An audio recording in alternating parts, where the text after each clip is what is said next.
Hi, this is Julie with Rocket's Help Desk, and this is Megan. Hello. And today we're interviewing Swaroop Raju, who is the creator of eduCanon.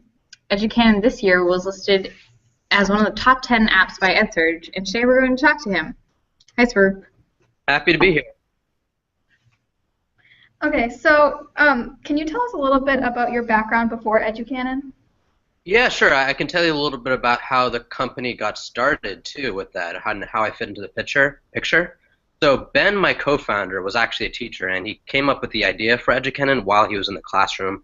He was using video with the students. He wanted a way to engage them more, and make sure that they were paying attention to the content of the video, so he made the first prototype. And you'll find that with a lot of tech tools that it's really teachers that are coming up with the first ideas for the products, because it's teachers that really understand the pain points in the classroom. And I went to college with Ben, and in my roles before eduCanon, I was mostly focused on the marketing side of things. I worked at Kaiser doing this, Kaiser Permanente. It's a large healthcare system out here, and also startups, working on ways to find users, activate them towards products, and that's really my role at eduCanon. I'm the guy that's out trying to find new users for our platform and finding ways to make our product great for them. So I know you talked about your friend Ben in education, but how has it personally affected you? Are there any really good teachers you've had that have inspired you or anything like that?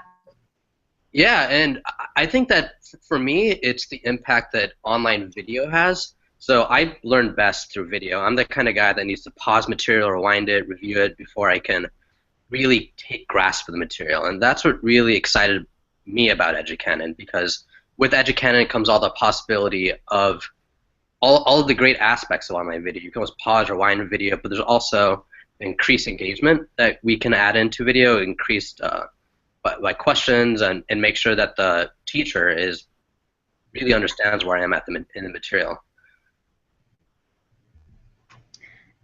In your opinion, how should technology be used in the classroom? That's a good question. So there's this really good post by Derek from Veritasium. He makes a science video blog. I recommend it to anybody that's out there. And he basically says this, that there's no statement out there that's said more often than technology will revolutionize education. And we say that with almost every new technological advent. With radio, we said that it was going to supplant instruction because it's a new automized form. We said it with TV. But in reality, none of these technology ideas actually revolutionize education anyway. The real role, in my opinion, and this is what he says also, is that technology can evolve education in the right way. And the way that we like to see eduCanon as evolving education is by really freeing up class time for teachers. So say at the beginning of a class period, traditionally, if a teacher were to assign video as a homework assignment, they'd have to spend the first 10 to 15 minutes checking understanding of the video. With eduCanon, our goal is that that time doesn't need to be wasted, and that teachers and students can be spending more time actively learning in the classroom, and that way we like to think that we're evolving education in the right way. And how do you use teacher and student feedback to develop your app more? Yeah, that's a huge part of how we develop our platform. So just this morning, for instance, I reached out to a teacher that hadn't tried out eduCanon before, and I set up a screen share, just kind of like a video hangout like we're doing, except I would watch their screen, record what they're doing, and kind of get an idea of what's confusing them about the platform and have them talk through each step. So say, for instance, today I learned that a teacher was entering the YouTube URL before entering their tags, and that doesn't really match up with our ordering in our platform. And that suggests to us that we need to change some ordering to make things quicker for them. And on top of live user testing, we do a lot of surveys. So we'll reach out to hundreds or thousands of teachers, see how they would describe eduCanon to their colleagues, what they think excites other teachers about eduCanon, and we'll use that sort of messaging to recraft features of our product, come up with new ideas, and basically just make our platform easier for teachers.